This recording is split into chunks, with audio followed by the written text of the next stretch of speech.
I'm here with the current European individual champion, Jamie Reavey. Jamie, it's only been a few days since you fulfilled uh, a dream, long time in the making. 2015, you won the European individual as a very young person, and took you 10 years to get back on the podium. A lot of pain, a lot of frustration, and even tears. But you finally made it. It was a bit of a bumpy final, but you got to the podium, you got your hand raised, and how are you feeling here on a Tuesday night? Yeah, I feel incredible to finally get across the line again. Like I suppose coming in as 18-year-old, second year in Open and coming out of juniors, having won a good bit there, coming in, I think World Teams first year, coming second in the World Teams, then the year after European individuals, you'd think it's going to always, come along, but 10 years, a long time with no championships, and you realize how hard it is to win at this level. And I'm just, yeah, absolutely delighted that finally I was able to get across the line. And obviously, we've seen the videos of yourself in the world team, world individuals early in May this season. Um, you failed to make it to the final by half a point, I believe. Um, Tell us a little bit um, what you took away from that competition in May. Um, yeah, I suppose I was devastated. In May, I'd put a lot of work in when I got home from traveling in just before Christmas, from January right up till I left for France. It'd been every day preparing for it. Sometimes things not going to plan or whatever. It's amazing when you really trying to set your goals, how many bumps come on the road. Um, and not getting across the line was absolutely devastating. But in kind of all defeats or all moments that things don't go your way, there's always a lot of learnings that come out of it. And I suppose one thing was, maybe not taking 18 months out of competitive sport, and then I suppose hoping to jump back in and go, all the way. I think the more times you're in those situations, like when I was in the semi-final, I found the sessions quite easy. Um, and then, like, I felt the pressure of the semi-final, and watching semi-final one and feeling the tension, um, and the level. Uh, I don't know if that. I started thinking about that before I went in. I was like, oh God, this is a high level competition. Um, and races didn't go right, and the first race didn't go right. And then it was just dealing with the mountain pressure from there. It not going right. Um, so yeah, I don't know. I suppose the pressure, feeling the pressure, was one of the big things that I took in, for the rest of the competitions, and certainly the European individuals was just, being in that semi-final for the 8 races and feeling the pressure, and then taking that into the Europeans. And when the moment arrived in the semi-finals, I wasn't feeling it. I'd only felt it a couple of months before, so I think that was huge to have felt that. And I suppose anybody maybe that was in the Europeans, maybe it was a bit of a disadvantage for them because they wouldn't have felt it, since, I don't know, that kind of pressure, maybe since they'd done an individual competition or world pairs the year before. So I think it was a slight advantage that I went to world individuals, and even though it didn't go my way, I was in the moment, and I think that was a big benefit, taking that into the Europeans. And what else did you take away where you said, okay, I've been away for 18 months, um, and I've seen there is a bit of things that I need to improve. And what did you take away that you specifically changed this week? I suppose like I talked about trying to be aggressive at the World Individuals and aggressive in the races. I feel like you have to win a couple of races in a semi-final or a final to be in with a chance. And I felt when I was in the semi-final at the World Individuals, maybe like I didn't know I was doing it, but I think I went into back kind of a safe mode instead of going on the attack. So that was one thing that I definitely wanted to bring into the Europeans, which was don't let myself in when the pressure comes on, don't slide back into, taking things a little bit more safe. It was, try and stay on the attack. So yeah, that was one of the big things that I took in there to the Europeans.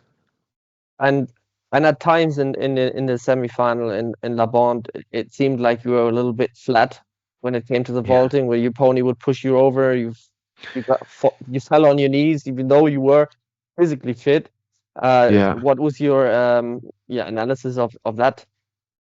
Yeah, and I talked about that over there. I don't know if it was maybe.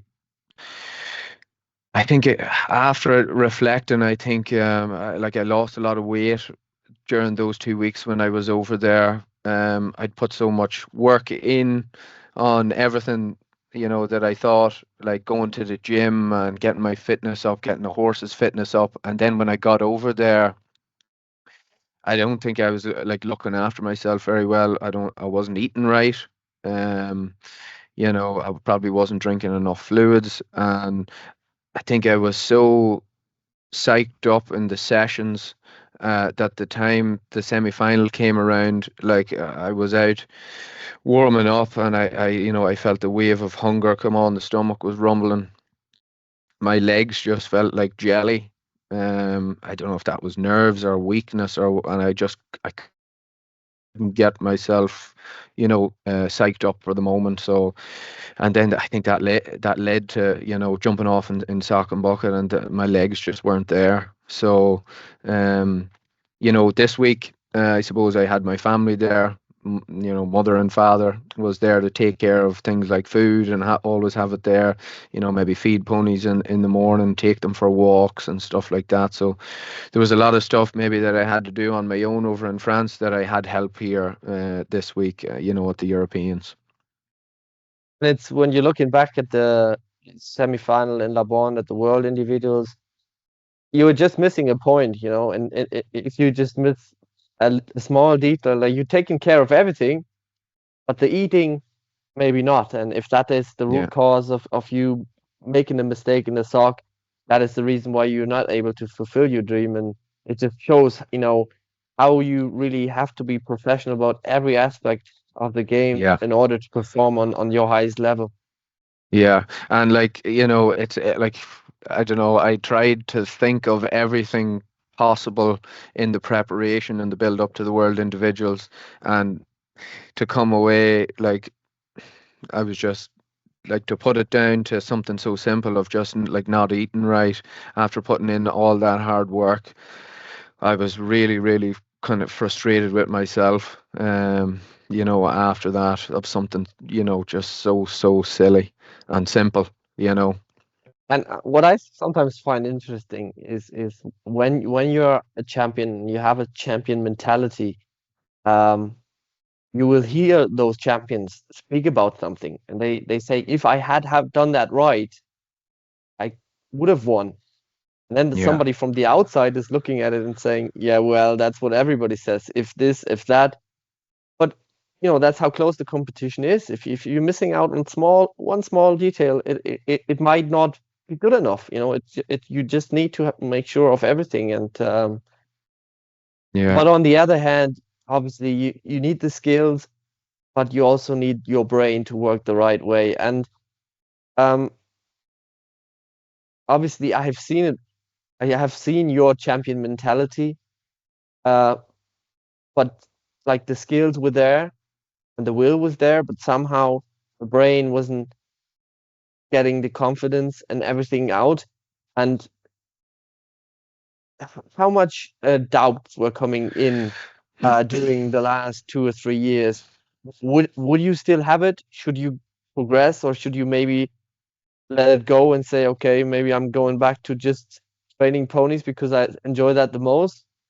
Or, how much of that Mhm. was creeping in? Um, no, I think I've I've talked with this about with my girlfriend Sarah. I started kind of going out with her after I had won the Europeans, and then I kind of went. We kind of Mr. T went out and he was injured, and I went through a period then of training and maybe not having a good enough horse. And I always would talk about the good times and maybe how good I was, and she'd be saying, yeah, she'd be slagging me, and she'd be saying, no, I don't see it or whatever. And I think that was a big motivating factor as well. I think the small things, even just like that, was like, no, I need to get back to the top, to show her and to show everybody. And then it was to actually, maybe am I good enough?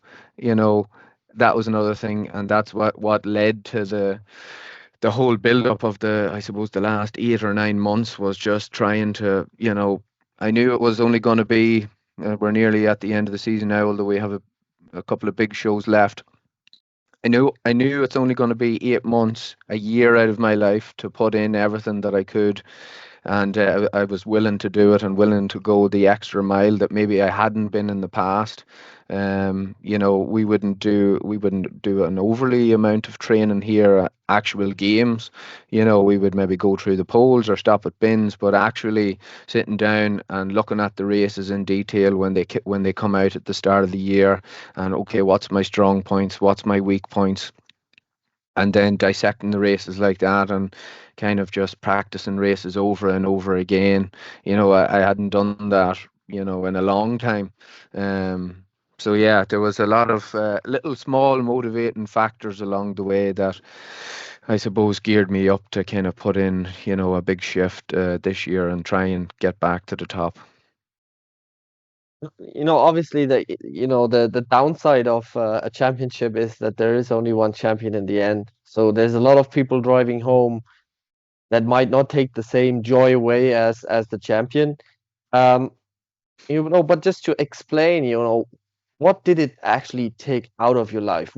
Like, obviously everybody's saying like, I'm dedicated, I'm putting the work in, but now just to, maybe to show people the difference, what does it actually take to win a championship like this? What did you do that you maybe wouldn't have done the years before? Like, what's the difference? Yeah, so the difference this year was, I suppose, getting my body in a good enough state to put up with an individual competition. Because individuals is, very demanding, and that was always the goal, was the world individuals and the European individuals. And it's very demanding on the body. So I knew, look, if I wanted to go all the way, I couldn't be, fit and, healthy for, a couple of sessions, and then when it had come to a semi-final and a final, dip off. So what does that look like for the body? Was like 3, 4, 5 times a week in the gym, getting like a specified program for mounted games. Would have took a lot of videos off the internet and pictures of different positions, like of bending down to like pick something out off the ground, and give this all to a personal trainer to kind of develop a program specific to, mounted games and what pressure comes on what muscles when you're doing different races, and trying to cover that basis, I suppose, from a fitness point of view. Then it was, I suppose, the mental side, which is, we all know, is huge, and maybe is not something that everybody takes, into consideration. And certainly I didn't in the past. I would have been always kind of a calm rider and thought that I had a good enough head, but would have had some doubts in some races, and that leads to mistakes. So I wanted to get some sports psychology sessions. So got on to Emma Weir in England, who I think is a sports psychologist with Aston Villa, who also has a background in the games, so she knows what it takes, and what kind of, in the game, she explains it as in we're quite lucky because our opponents don't really have any bearing on our outcome at all. It's you and it's your lane, unless they obstruct you or something and the race is rerun. That's fair enough. But other than that, it's just yourself and the game, and everything else outside of that doesn't matter. So it was breaking down mounted games, uh, you know, psychology and going through races and always talking about confidence and having, exercises and visualization, all things to help you, when you arrive in the moment and when you're just about to start the game. So that was the two big things: fitness and sports psychology, which I would have never done before. Um, and then the other thing was, preparing for the games and actually practicing. And Um, and then on a daily basis, like from let's say January to now, what has your mhm. daily workload been like? um, so another reason why I decided to, put all in was because I came home from traveling. I had a year off and I came home after 8 months. So I had 4 months to start the year where I didn't have to worry about a 9 to 5 job, which I guess not everybody has that luxury. Um, so I was able to come home, ride 5, 6, 7 horses a day, fit in the gym for a couple of hours as well, and got the horses fit in January and February, and then it was, starting to play games on them for the next few months and go through the races over and over again, on the young horses, my good horses. And I think that really helped as well because, you know, you're used to riding your good horse, and then maybe one time he trips coming into a turn that he never usually does. But with a novice horse or a younger horse, maybe they do that a little bit more often. So you felt that, trip before, and you can kind of be ready for it when it would happen on your good horse. So, that was a big benefit, having a couple of horses to ride and practice on as well.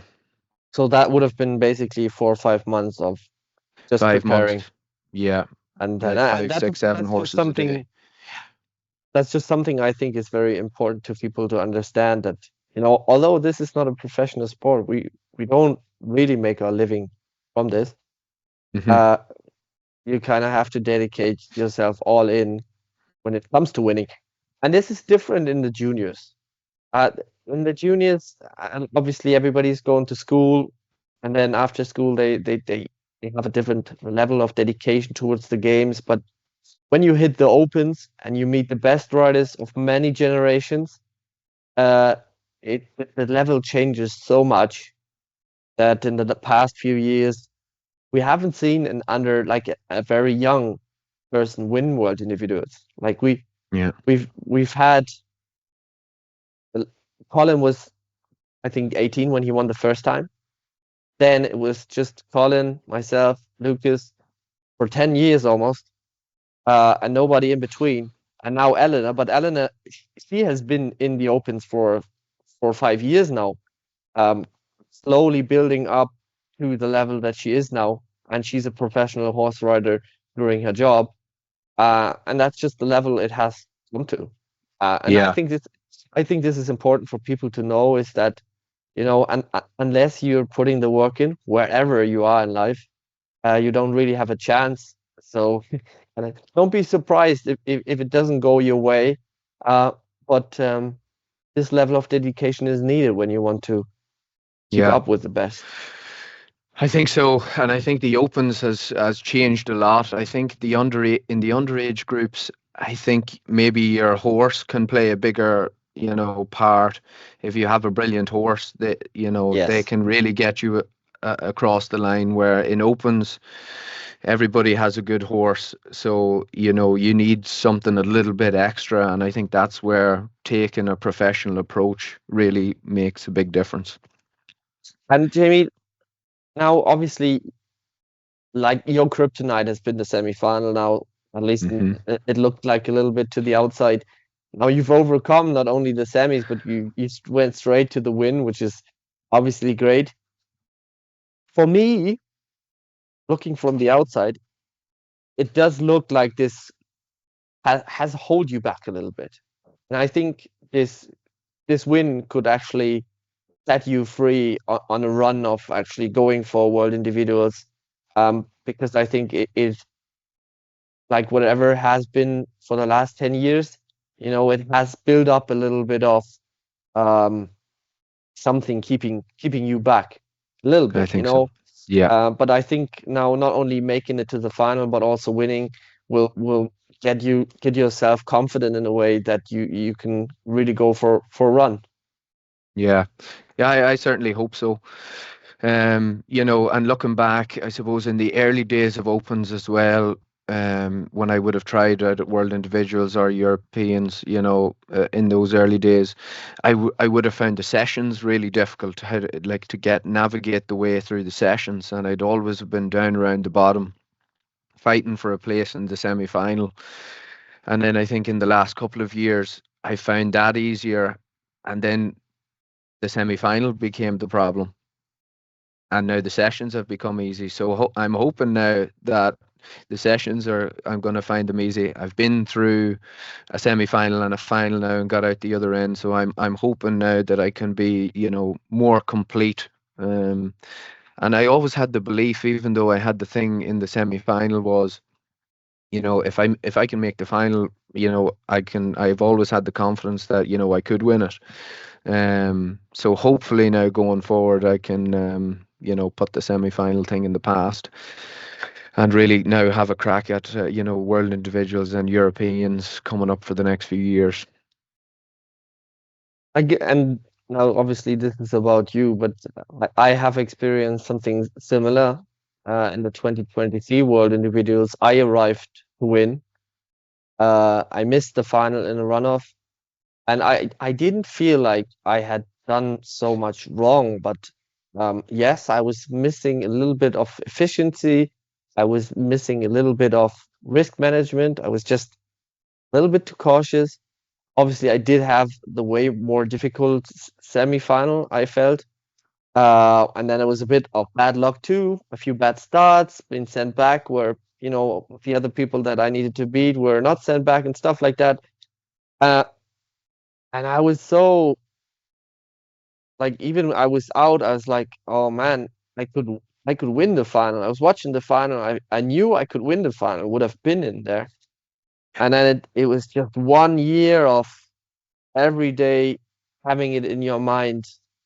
And then Yeah. come to Italy and I find myself in the same bad position. I was really in a bad position then. And somehow I got through. And when I was in the final, the final came easy to me. It's Yeah. just the final came very easy to me. But the semi-final, even though the competition wasn't harder, I somehow found a way to make it hard. And Yeah. obviously I was like, is this the beginning of the end? Yeah. Yeah, But and I think semifinals are difficult. I don't know if it's because you have the added thing of being a semifinal one and a semifinal two, so you're coming out, like a normal session or a final. You're in there, you play the first race, we change the equipment, you play your second race. Whereas semifinal is the only time where you come out and you can reflect for maybe 5 minutes and watch the other competitors, and then have to go and switch it back on and go again. So. I think the semifinals are great. I always love watching them. I like being in them, but they are difficult. There's something a little bit special about semifinals, I think, because you so, have to come out and go back in. so something that I think affected me, or maybe it didn't affect me, but just having it on my mind maybe affected me, is like I never had a trainer in the ring with me Mhm. my whole life. And then in 2018, in the European individuals, I was on Rocket, and he was just so much work. Um, I felt like it was very hot, so I needed to cool him down, get my hands dry again, move the horse, ride the saddle, and I just couldn't do it on my own. So I took somebody Yeah, in, Christian Jones. Uh, I won, and then I was okay. Maybe this does work for me. I took Katie in with the World Individuals, Katie Hopkins. We won, and then from then on, I was like, maybe this is good. But I always and always have it in the back of my mind is obviously when I'm talking to people, I'm in a different place in my brain than if I would not have somebody there. So Yeah. for 2024, I was back on my own. I would have somebody on the sideline to kind of help me sponge it down, and but I was trying not to talk to them. I was trying to be, but this was definitely something people that always have a trainer there from the early beginnings. It's probably a good choice because Yeah. you don't get in this confused state of mind. Uh, Yeah. Yeah, I think so. but Right at the end, at a final. anyway, Jamie, so now the Europeans, I was not fortunate to be there. But from the outside, it looked like everything that Mounted Games is. Um, it looked like a festival of people coming together from all over Europe. Um, it looked like the perfect competition. Um, how did you experience this week? Oh yeah, and it looked like that as well. Only I probably didn't see as much as it as everybody else on the showground. I was very quiet all week for myself, so I know there was a lot of activities and festivities going on all week. And the feedback from the show has been, I think everybody has had a great week. For me personally, didn't watch too much games. Didn't see any of the festivities or go out at night for any drinks or anything like that. I pretty much got up in the morning, took care of the horse, went back for a lay down, um, got up, did my session, got myself pumped up for about an hour or so, got warmed up, did my session, looked after the horse again, and then went and chilled back down, got some food, chilled down for a while, took the horse back out for a walk, and then it was off to bed, 9, 10 o'clock, every night. So, for the festivities for me, I didn't experience much of them until the last night, kind of.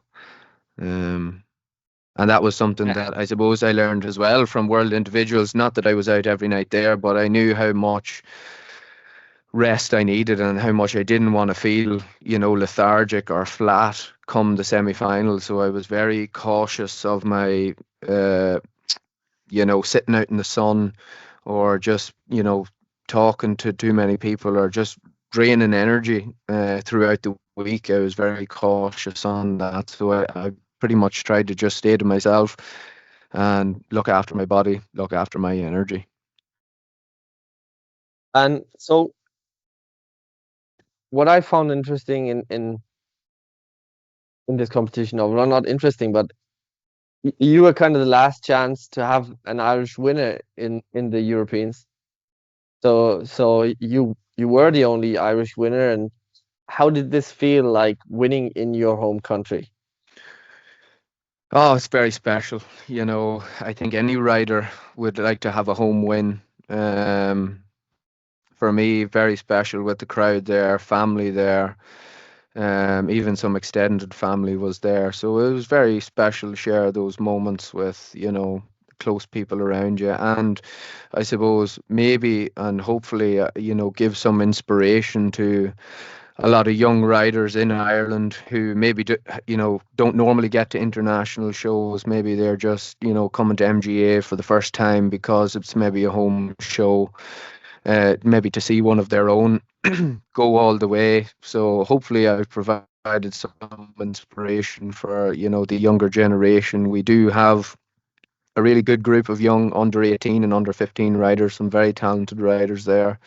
So hopefully I've, provided some inspiration to those and maybe people who wouldn't be on the international scene as much to, okay, there's a guy that we see throughout the shows in Ireland and, that could be me one day. So I think that's probably the biggest thing. Yeah, I'm sure you've already done that. Um, and like would you like to share the bet that you once had with Alan Keoghan, the three-time winner?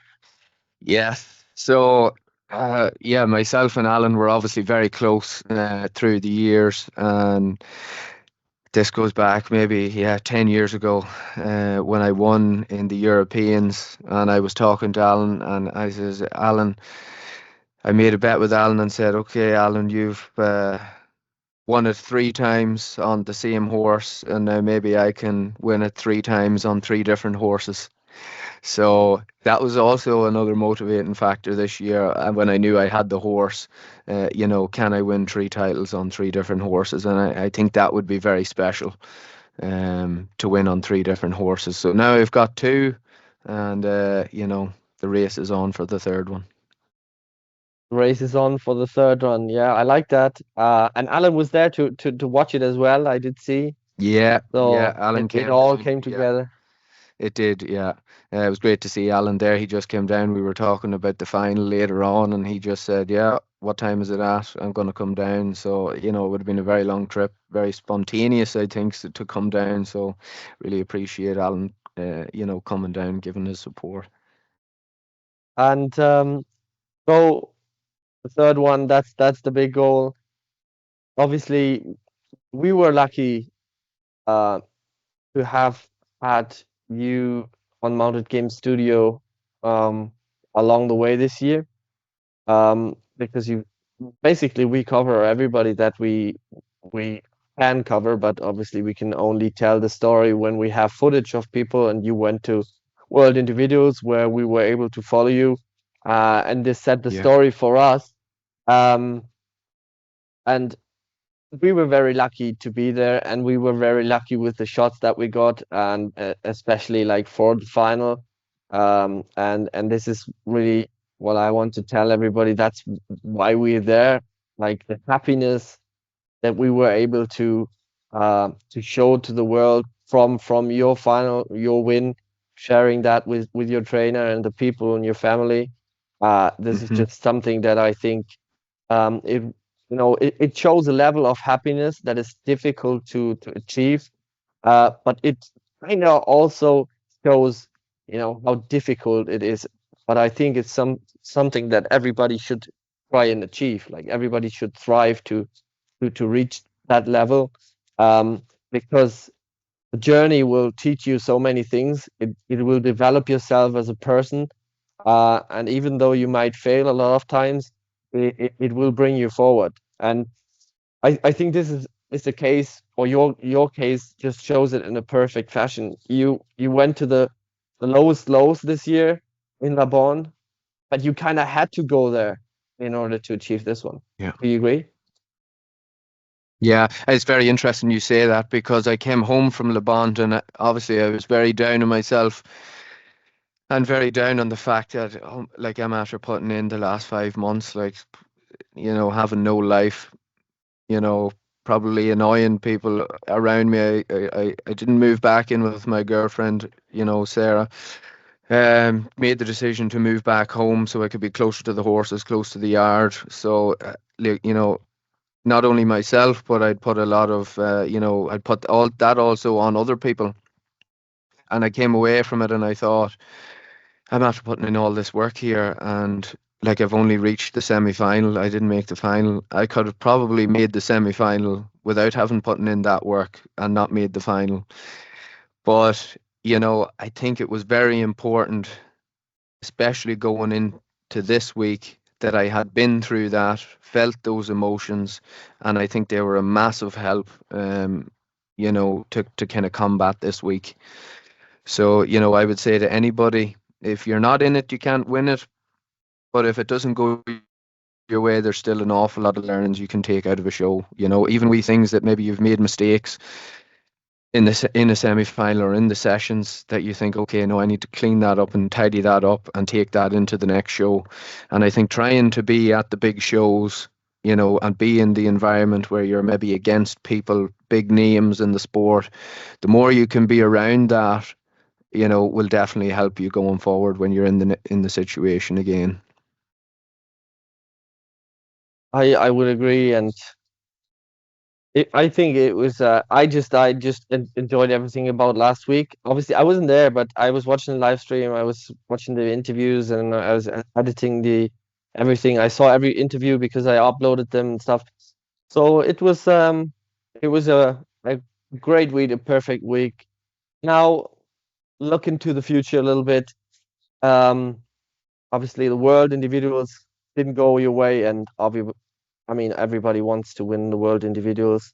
Next year, we are going to Germany. We're going back to Lumülen for the world individuals. And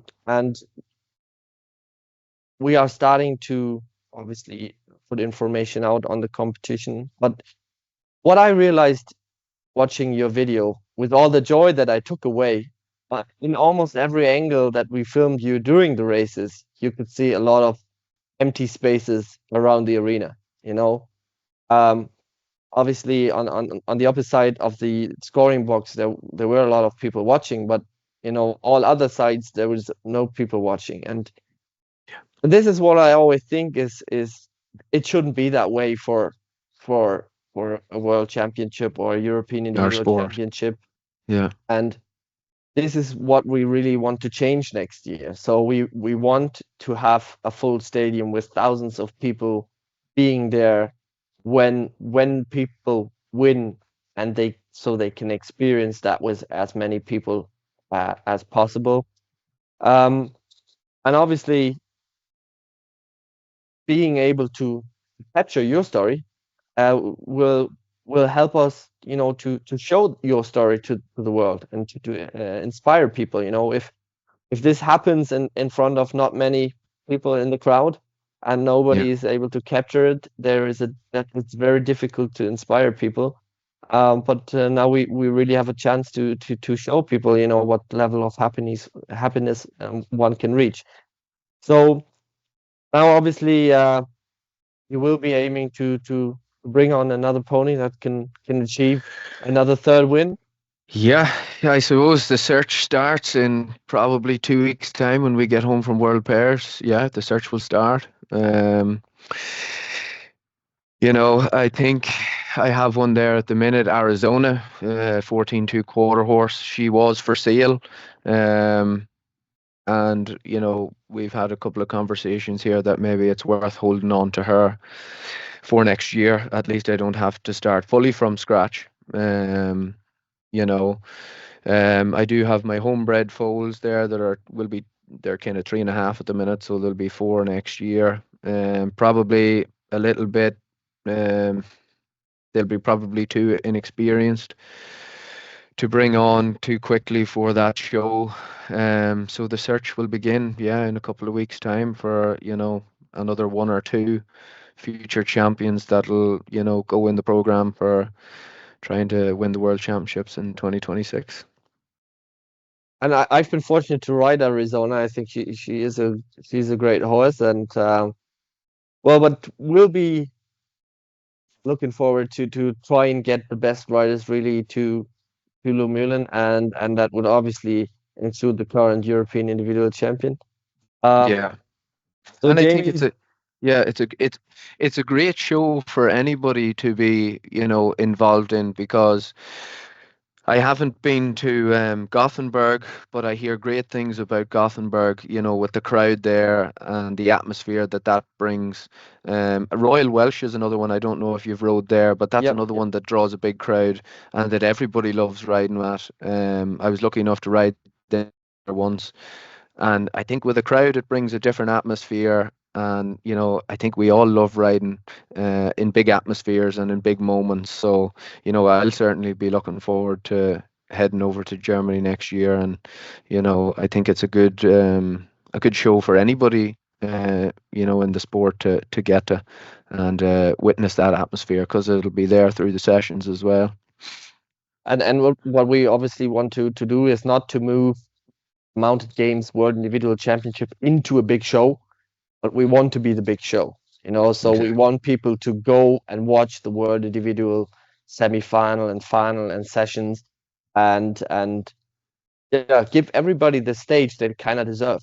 And I think it's just it's the history of the games. The type of showgrounds people went in GB when the games were started, but it never moved into the public, like really into the public. It was always behind closed doors. But obviously, there is no reason to do it behind closed doors. You Yeah. just need somebody to kind of make the first step and maybe show the people. And as you say, I've been riding in Royal Welsh show, and it's incredible. Like it's absolutely incredible how people get behind, especially Wales. And when you Yeah. go to Gothenburg, everybody is screaming for Sweden. Whenever they come close to the finish line with the second team, it's like a screaming. It's like a Yeah. burning atmosphere in there. And now, obviously, you won your competition in Ireland, but I'm obviously hoping, to provide our German riders this stage, because Yeah. obviously there will be more supporters from Germany cheering on the Germans. But yeah, I'm really looking forward to that competition, and just making something that is just a little bit different, just a little bit more like, yeah, difficult to explain, but just a little bit different, to really put the spotlight on the riders, on the finals, and not just, making it an event. It's Yeah. like when you're watching a boxing, for example, it's when people have the walk in, they walk through the crowd. And that's what we want to have. We want to have Lumulan packed with people. So when you go from the warm-up ring to the big arena, it's through people. Yeah. That's how many people we want to have on site. And then, we want to have, every rider has their own video when they are coming in. We'll have interviews all week. We have the live stream will not be as much a live stream. It will be like a proper broadcast where you will have the rerun of the races, the interviews of the people that are going into the ring before they go into the ring, and then there will be interviews after, and it will be very interactive. And obviously, this is difficult to do as mounted game studio when you're not on site, and if this is not your competition, because there's just so much that you can do in a foreign country with limited resources. But when Yeah. we're doing it at home, I think we will be able to do it, and we were already doing a good job in 2016, uh, with the competition itself, but also with the broadcast. But I think we can really step it up next year. So I'm looking Yeah. forward to that. And now we have the World Team Championship next week in Belgium. Yeah. So for us, Mounted Game Studio, and probably for a lot of riders, there's not a real stop. You kind of you go home from Ireland and then straight to Belgium, or you have maybe 2 or 3 days at Yeah. home. And for us, it's you know straight from post-production to pre-production. Yeah. Um, but it's enjoyable, and I think it's really giving the mounted games summer vibes. So what can we expect from Team Ireland in Belgium at the World Team Championship? Yeah, so yeah, I think a good few of us, apart from Edo, it's myself, my brother Owen, Stevie Kieran, Niall Hughes, and Edo Hanlon. So four of us were riding at the Europeans there, and Edo didn't do the individuals. So I think we'll be all benefit from that week of playing high level games, and I think the team is really strong. Maybe the strongest team we can field, for the last couple of years. So, I have really high hopes for the World Team Champs. I think if we can find a good rhythm, find a good flow, I think we have the speed. You're probably looking at maybe England, France, maybe Italy being the favourites for the show. I don't know who's on the German team. I think I seen you were just starting to announce it today or yesterday. Um, so I'd fancy our chances if we can get into the final and we're still there, with 6, 7, 8 races to go. I think we can really put in a strong performance there. So really looking forward to it. As you say, we were home on Sunday, and I think majority of us are leaving on Friday. So home, Lurry was unpacked, get the washing done, and we'll be getting it packed up now tomorrow and the next day, and ready to leave then on Friday. Will definitely be an interesting competition. The venue in Glen it's a racetrack, and has an all-weather arena in the middle. It's very professional. It's very posh. It's perfect for a World Team Championship. And I think, like, from looking at the lineups of the teams in the opens, I would expect, well, usually I would say I would expect France to be the favorites, but to be honest, watching last week, I think you only go as good as you need to go. But I Yeah, felt the French maybe they didn't have enough competition, so they had to step it up. But I'm very sure that when they will face this English team, this lineup, they will have to step big time. yeah, I'm sure they will be able to do it, but I'm expecting England to be the favorite, and yeah, um, and this is maybe also a little bit with the experience that I take away from the Champions League and watching Eleanor Wheeler in World Individuals, but also the way she was able to help the Leicester Yellow team. And then you have a group of people that are very used to each other with Rory and yeah, Jack, and they have played together with Eleanor and Sadie for a long time. Eddie will add in some good changeovers and a lot of speed. So um, that's going to be a very interesting competition. Um, and I'm expecting a little bit of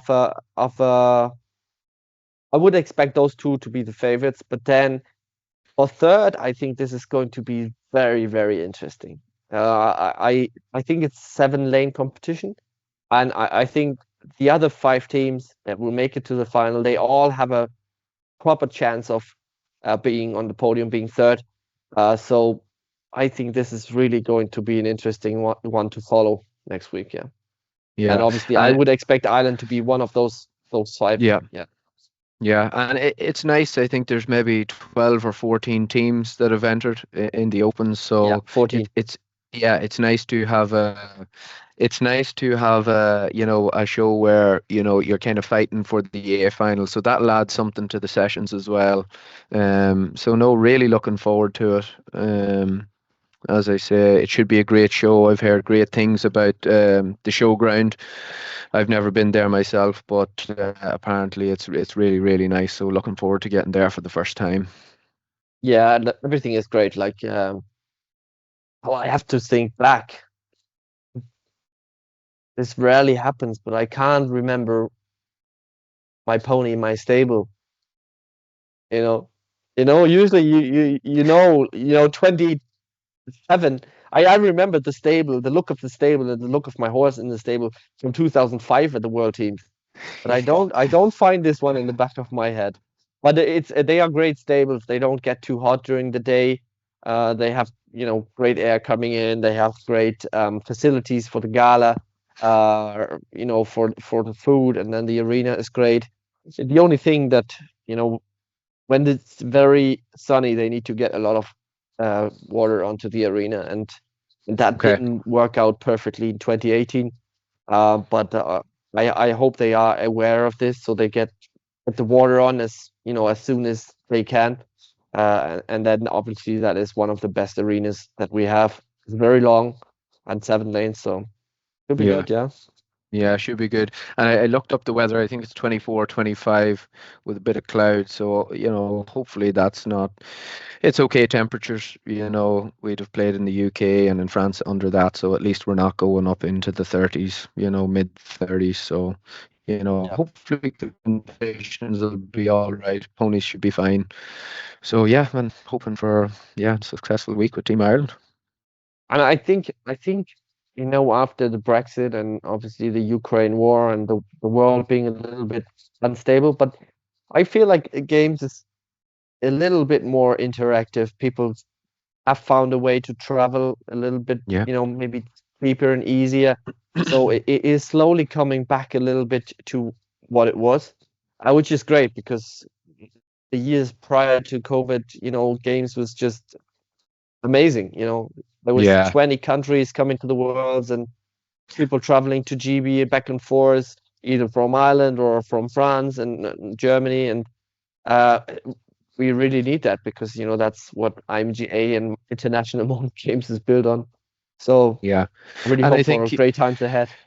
Yeah, I think you're right. I think it is coming back. There's a lot of people now that are maybe instead of bringing their own trucks or maybe getting lifts with people. So they're finding ways to get to the big shows. And I think the Mountain Game Studio is bringing a lot of, hype and for people back home that are maybe not at the shows, they get to follow the shows and they think, oh, geez, that looked incredible. Maybe I'll book the flights to go out and watch the show, or maybe I'll go to the tryout for that show next year. So I think what you're doing with Mounted Game Studio, I think there was a lot of positive feedback, even at the Europeans, for people that maybe weren't at the shows, earlier on in the year. So, I think that's important for our sport as well. And there's maybe um, I think there's a platform in Italy that Andrea runs as well. So, it's only positive stuff for the sport, and which will help it, drive it forward and try and get our numbers back up to what they were, pre-COVID, because, they were special times, and not everybody got to, be involved with them. But obviously we were very lucky to be involved when the numbers were huge. So hopefully we can get back to that. And I think, we started Mounted Game Studio because, well, for many different reasons, and I must say, I am the most opposite person of an influencer, and I'm not very good with the computers. I'm not very good with cameras. I'm not great with, being creative or choosing what tiles to use and stuff. But I I I I I enjoyed watching sports documentaries as a kid. I could just I love following sports. I like telling the stories, and I just felt like, if we want to grow, we cannot do it without a medium to transfer what we do right now. And obviously, we can get better. Um, uh, but I think what we are doing right now with the resources that we have is quite good. If I was watching Tour de France the other day, and uh, they were not able, to really promote the Tour de France. Everybody knew, okay, tomorrow at 7 p.m. you'll be able to watch the finish of a great rivalry. But nobody was, activating people to come and watch. It was on national TV, everybody could tune in, but nobody was actually actively showing the great rivalry that was happening. And for the first time in, I don't know, 20 years, we've had a German rider on the podium, and they weren't using Facebook, they weren't using YouTube, they weren't using Instagram to really promote the story. And I was like, but we can do this for the sport of mounted games. And I think this is just something that needs to happen in order to get people to those shows. And I think it's very, very difficult to express what mounted games, international mounted games on a Europeans feels like. And I'm not speaking about the riding, but I'm speaking about the feeling of being there. It's very difficult to express that. So getting people to just feel it is very important, because once you felt it, you will come back, you know? Yeah, 100%. And like it only takes one viral video or one right person to see one of these videos, and then our sport can really take off. So you're doing God's work over there. So I think thank you, thank you very much for all the people who are heavily invested in mounted games, because we know what the sport delivers for us. Um, and how good it is to watch. So I'm sure there's loads of people out there that if they heard the storylines and got involved with the people, that they would only love the sport as well. Because it is action packed, it's high adrenaline, it's exciting, all those things that tick the boxes for of the major sports. Our sport has it all. And it's expensive, yes, but when you compare it to another different equestrian sports, it's not as expensive. Whether that is dressage, show jumping, Yeah. polo, if you have a racehorse, you know, they would be a lot more expensive. And I do wonder whether the benefit that you get on a personal development side would be the same going into those directions. And I think mounted games can fill a gap uh, for people that want to be involved with horses, but they haven't found their place in one of the other disciplines. I do really think there is a big gap that we can fill. We need to fill it. Like, it's not Yeah, happening on its own. It's like we need to fill this gap, and then this sport can really grow. yeah, 100% agreed. 100% agreed. Um, so hopefully, yeah, as I say, all we can do is keep going, keep turning up at all the major shows, and keep putting in the work. And hopefully we can all drive the sport together. Hey, Jamie, obviously you've done your part, um, and we wish you all the best for the upcoming weeks of competing. But obviously, we will follow you and hopefully be there when you uh, get the third win with the third horse, Yeah, or possibly the World Individuals next year in Lomulen. But enjoy, like really enjoy and celebrate this moment because you know it yeah. might take another 10 years. Yeah, I hope not, but I know it can. So I'm gonna soak it up all week. Don't you worry. Thank you, Jamie. Yeah, no And problem. And maybe I'd like to just take this opportunity to, I suppose, thank a few people, which maybe I should yeah, have go ahead. mentioned earlier on as we talked through what kind of preparation we went through was, I suppose my family, I'd like to thank them. Couldn't be done, and that goes for everybody, every family in mounted games, parents, brothers, sisters, taking care of horses when, at the shows or outside the shows or exercising them. You can do nothing without the family. My mother and father are very good to us here, so I'd like to thank them. Also, Mark Devitt, who maybe without his inspiration wouldn't be sitting here right now, who initially planted the seed for going to the World Individuals and trying to make a run and putting it in my head that I had the horse and I had the ability. Almost a year ago now, when I was still on holidays, and then for the next 3, 4 months when I was still over there, I couldn't really enjoy it because I was just so excited to get back home for the horses. So a big thanks to him. He's been a great help with me the last year and training and keeping me motivated and driving me forward. Um, you to yourself, Vidu, and also Andre as well, who have helped me in any questions I've ever had, and from a technical point of view and analyzing videos and stuff like that, because I think we can all take our own videos and we can watch them and we can take a lot from them. But I think like even somebody else watching your video and saying, "Oh, what you're doing here or what you need to do there," and then you almost think, "Geez, why didn't I think of that? That was really simple." So having another set of eyes for anybody out there as part of a team is great as well. So I'd like to thank yourself for that, and Andrea. And then lastly, I'd like to thank my girlfriend Sarah, who's probably put up with me now for 8 months, maybe longer, talking about horses, thinking about horses, and being with horses 24/7. So a big thanks to her for allowing me to freely just, live and breathe horses for the last 8 months. So yeah, big thanks to all those people. And again, you can't do it without a good team of people around you. And I've been very lucky with, the team of people that are around me. So I'd like to say a big thanks to those. No problem.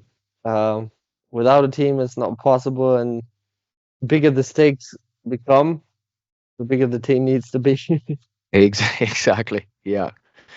Yes. And that's another thing for anybody out there who, maybe after watching this or, maybe having some failures throughout the year who want to take a step further next year and really put in the hard work that the small details matter and nothing is possible without hard work, and I think that's the first step. Thank you, Jamie. Thank you very much, Peter. Talk soon. See you. Bye bye.